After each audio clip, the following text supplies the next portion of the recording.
Biggest mistake na nagawa ko, siguro towards sa dati kong girlfriend. Mga white lies, I think. Yung mga bagay na gusto niya mag-adjust ako, tapos hindi ko nagagawa, tapos tinutuloy ko pa rin. So nasasaktan ko siya sa actions ko na yun. Ayan. Dapat ang love talaga is Christ-like love. Kasi kailangan patient ka, kailangan loyal ka, kailangan faithful, tapos sacrificial din siya kasi minsan hindi kayo pareho ng pananaw sa buhay. Pero kahit hindi mo maintindihan, kailangan intindihin mo na yun yung way na kung paano siya makaramdam ng love. So kailangan mong mag-adjust sa ganung paraan. Ayan.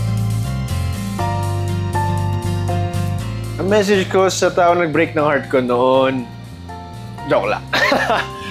Hindi, syempre napatawad na natin sila matagal na panahon na yun. Tsaka, hindi na tayo dapat nag-hold ng grudge sa puso natin.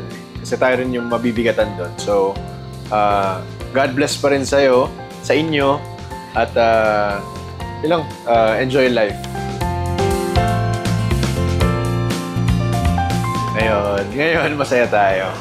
Masaya and very loving ang relationship natin ngayon. So, thank you, Lord.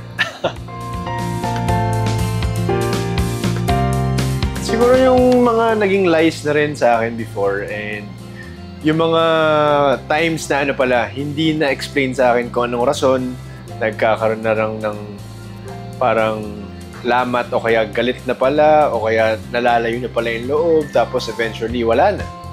So, sana sa mga next time, sa mga future, natuto na siya doon tsaka ma-apply niya na hindi nagko-communicate para magkaintindihan. Yan lang.